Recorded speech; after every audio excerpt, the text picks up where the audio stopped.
जय श्री राम। आज हम शिव तत्व व जगत प्रपंच के विषय में आपके सामने प्रस्तुत करेंगे शिव पुराण से।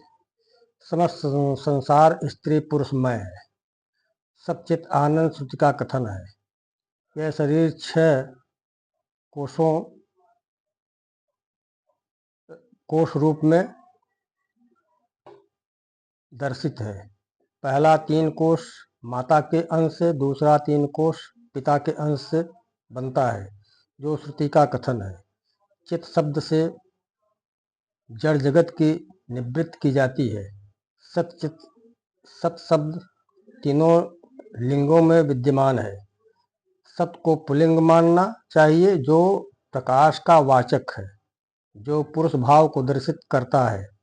ज्ञान का पर्यायवाची चित है, वही स्त्रीलिंग है। अर्थात परमात्मा में जो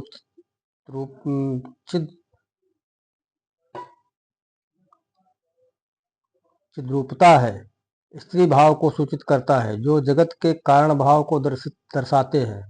जब परमात्मा कारण भाव से प्राप्त होते हैं, तब शिव भाव शक्ति भाव का भेद किया जाता है।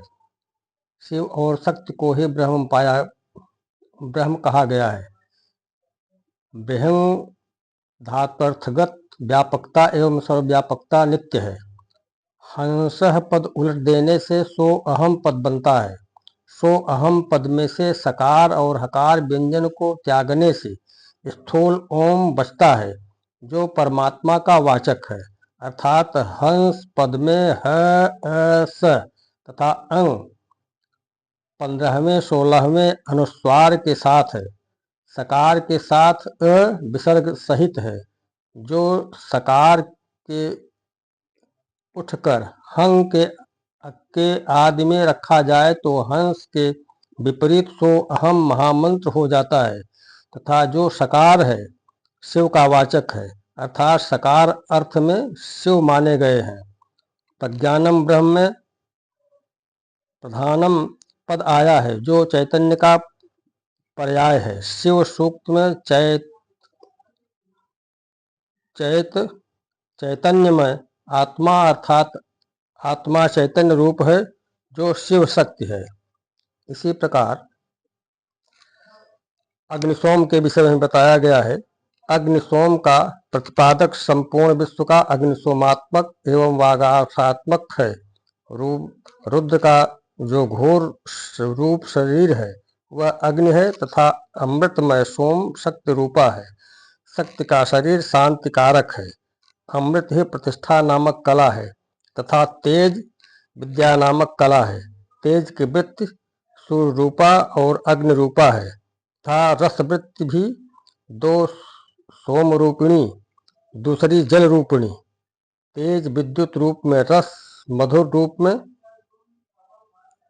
इन्हीं दोनों ने तेज और रस चराचर को धारण कर रखा है। अग्नि से अमृत की उत्पत्ति होती है, तथा अमृत रूप स्वरूप घी से अग्नि की वृद्धि होती है।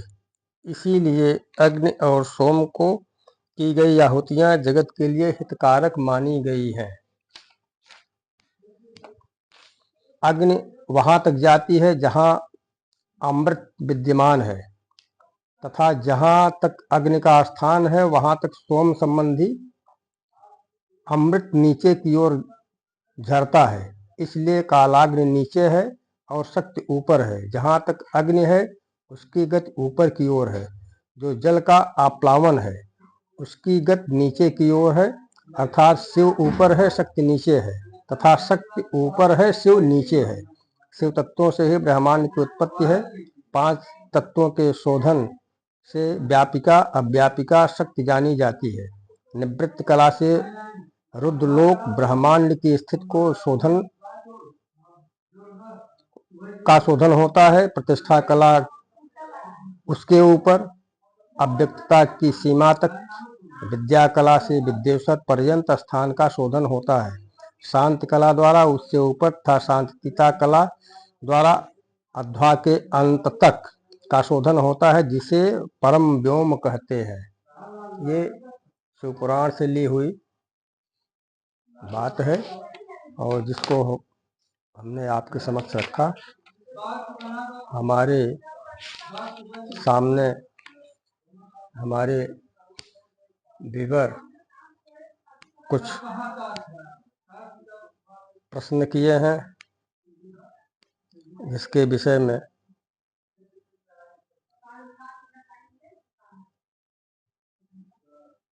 हम आपको बताना चाहते हैं। उसके विषय में उस प्रश्नों का उत्तर देना चाहते हैं। प्रश्न इस प्रकार है।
पहला हमसे प्रश्न पूछा गया है, मोहनदास करमचंद गांधी के विषय में आप क्या कहना है। अब हालांकि इनके विषय में तो हमारे क्या हजारों लाखों किताब लिखी जा चुकी हैं, लेकिन हमको इससे जब पूछा गया है तो हमारा उत्तर केवल ये है कि मोहनदास करमचंद गांधी के सुपुत्र रामदास गांधी ने एक पत्र इनके पास लिखा था कि आप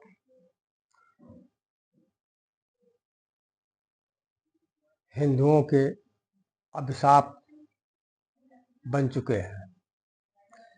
यह पत्र गांधी ने खलीकुजुमा जुमा चौधरी को दिया। खलीकुजुमा जुमा चौधरी जो पाकिस्तान चले गए थे, उन्होंने अपनी पुस्तक में इसका उल्लेख किया है। तो दूसरी बात यह है कि गांधी के विषय में एनी बेसेंट ने एक पुस्तक लिखी है, मालाबार एगोनी। आयरिश की रहने वाली थी, विधवा हो भारत आई थी।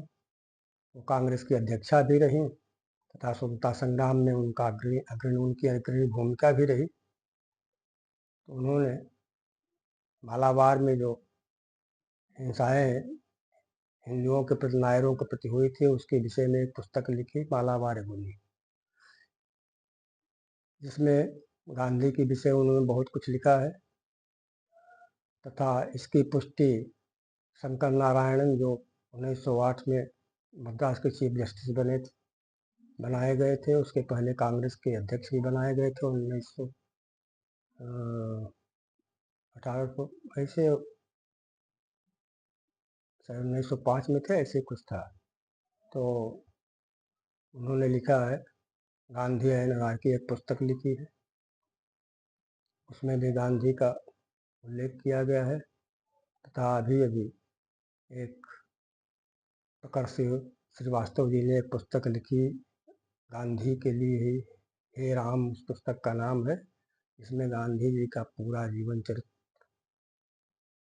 एवं एक एक बिंदु प्रमाण सहित उन्होंने प्रस्तुत किया है। तो अगर इन सब किताबों को पढ़ा जाए गांधी जी के विषय में बहुत जानकारी प्राप्त हो जाएगी। दूसरा प्रश्न यह आया, भारत में हिंदुओं के धार्मिक जुलूस को निशाना बनाकर पत्थरबाजी, इसका अस्थायी निदान क्या है? अब इसके लिए तो हर स्टेट की सरकारें उसके ऊपर अपना अपना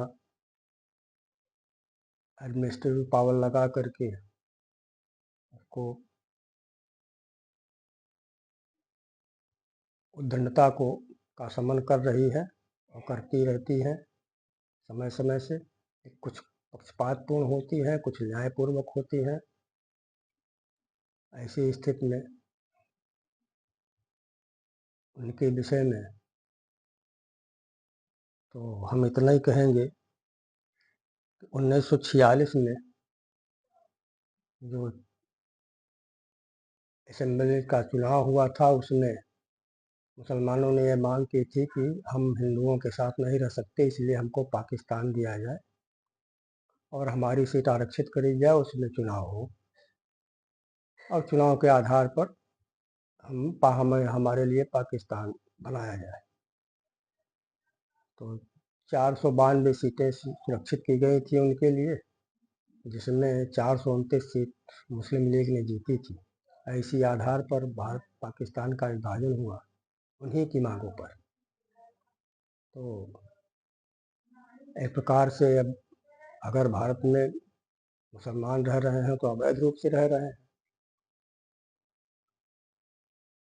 ऐसी स्थिति में अगर वो हिंदुओं के साथ नहीं रहना चाहते और हिंदू की धार्मिक भावनाओं और धार्मिक कार्यों में अगर विघटन अड़ंगा लगा रहे हैं तो उनके लिए तो अच्छा यह है कि मतदान से उनको बहिष्कृत किया जाए, उनकी नागरिकता ले ली जाए, उनकी संपत्ति छीन ली जाए तथा उनको गाड़ी की मदद से बाघा बॉर्डर के पार पहुंचा दिया जाए कि भाई आप हिंदुओं के साथ नहीं रह सकते तो आप पाकिस्तान जाइए, अपने देश में रहिए।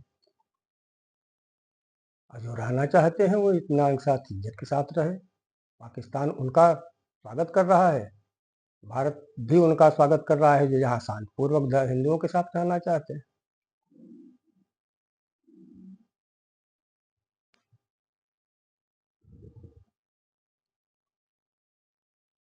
तीसरा प्रश्न था, स्वतंत्रता भारत को कैसे प्राप्त हुई? ये हमारे विचार से 1806 में एक बेलूर किले में भारतीय सैनिकों और अंग्रेज सैनिकों के बीच विवाद बढ़ा। भारतीय सैनिकों ने अंग्रेज सैनिकों को कल 200 अंग्रेजी सैनिकों को मार दिया था। विवाद इसलिए बढ़ा कि ये कहा गया कि पगड़ी की जगह भारतीय सैनिक टोपी पहनेंगे, लेकिन टोपी में सुअर और गाय की चर्बी की टोपी बनी है, जिसके लिए हिंदुओं ने बगावत की, हिंदू सैनिकों ने बगावत की। उनको दबाने के लिए अंग्रेजों ने चढ़ाई की, जिसमें 200 सैनिक अंग्रेजी सैनिक मारे गए थे। तो दूसरा संग्राम हुआ मेरठ का 1857 में। सैनिकों ने ही विद्रोह किया, वह भी गाय की चर्बी और सुअर की चर्बी की पिस्तौल बंदूक में लगाई गई थी। दूसरा विद्रोह ये था। तीसरा विद्रोह रॉयल नेवी में 1946 में हुआ था। और रॉयल नेवी में इसलिए हुआ था कि आज़ाद हिंद फौज के सैनिकों को कलकत्ते के न्यायालय, लाल किले के में न्यायालय बैठाया गया, जिसमें उनको सजा और फांसी सजा होने लगी, जिससे कि सैनिक ये विद्रोह खड़ा हुआ था। 200 सैनिक छावनियों में ये बढ़ा मामला तथा भारतीय सामान्य लोगों में ने भी इसका विरोध किया। उस समय भारत के सैनिक अंग्रेज के सैनिकों में 2,05,000 थे। अंग्रेजी सैनिक मात्र 40,000 थे। अंग्रेज अधिकारियों ने अंग्रेजों से कहा कि इनका आप प्रतिकार करिए। अंग्रेज सैनिकों ने मना कर दिया कि हम नहीं लड़ेंगे इनसे, इसलिए कि हम मार दिए जाएंगे। द्वितीय विश्व युद्ध की समाप्ति थी, हम थके हुए हैं, हम अपने घर जाना चाहते हैं। हालांकि सुनने में आता है कि अंग्रेजों ने अमेरिका से मदद मांगी, लेकिन अमेरिका ने भी यही कह के इनकार कर दिया था, जिसके कारण वो भारत से उनको जाना पड़ा। इसकी पुष्टि 1957 में वहाँ के प्रधानमंत्री इटली भारत की यात्रा पर आए और बीपी चक्रवर्ती बंगाल के गवर्नर के यहाँ अतिथि के रूप में लिया। गवर्नर साहब ने उनसे पूछा कि आखिर जब आपने 1942 के भारत छोड़ो आंदोलन को दबा दिया था, तो कौन सी ऐसी बला आ गई कि आप भारत छोड़ के चले गए आप लोग?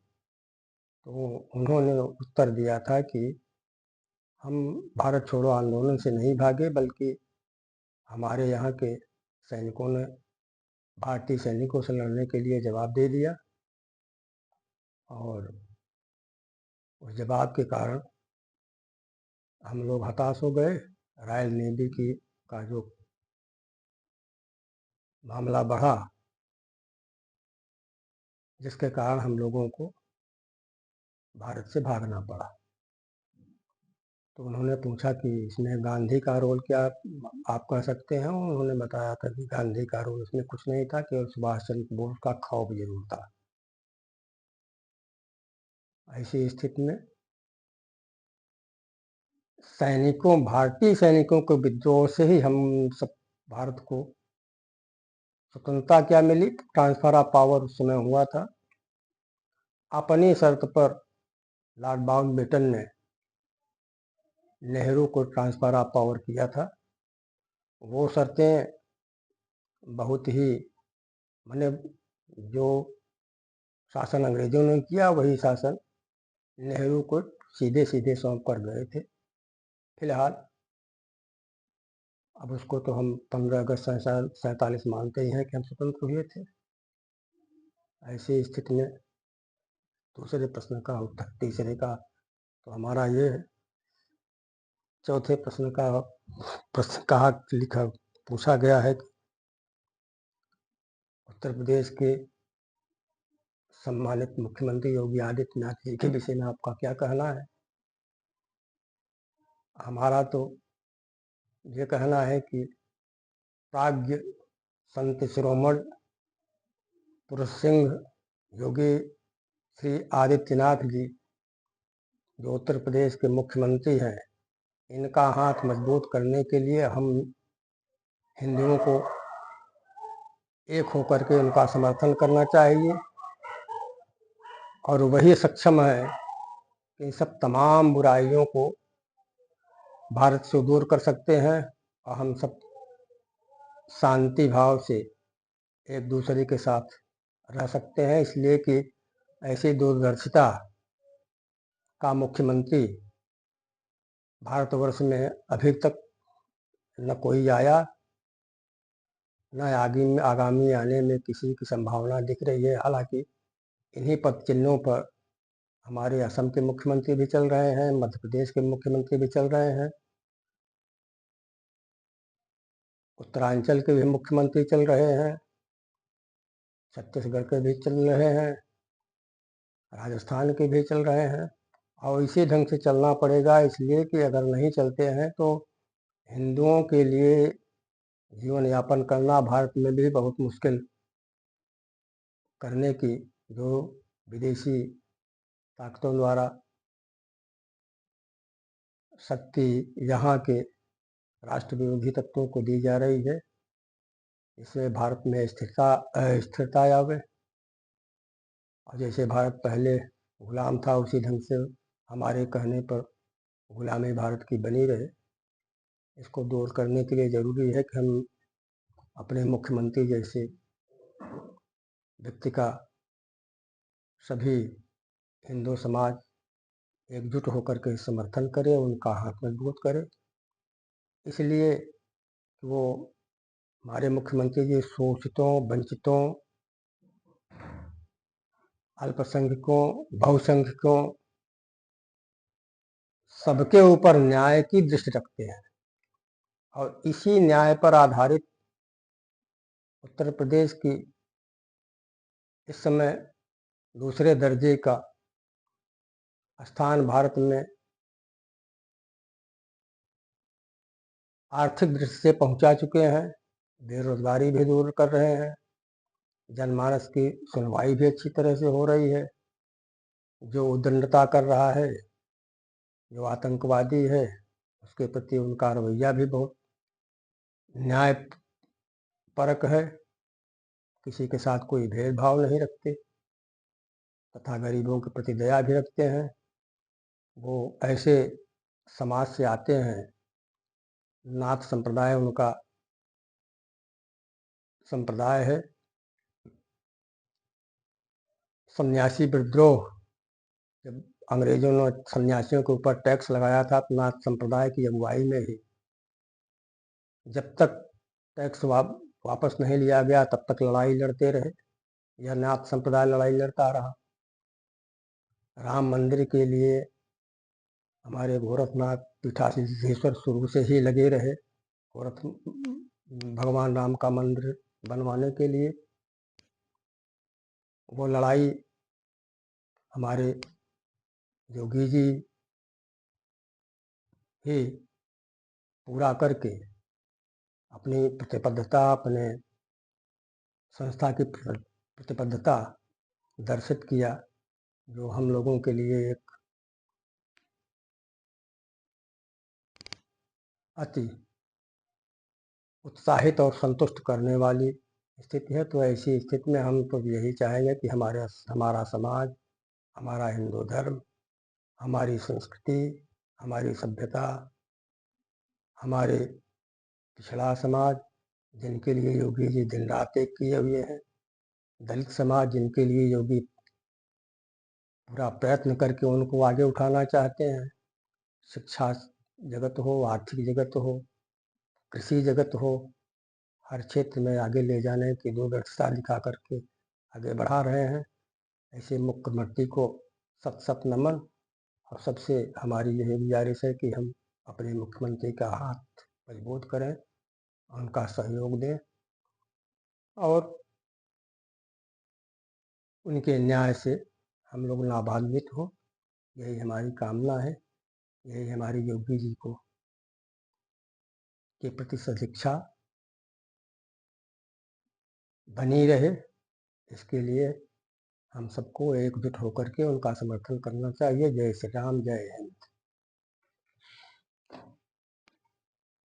आज की बात इतना ही। फिर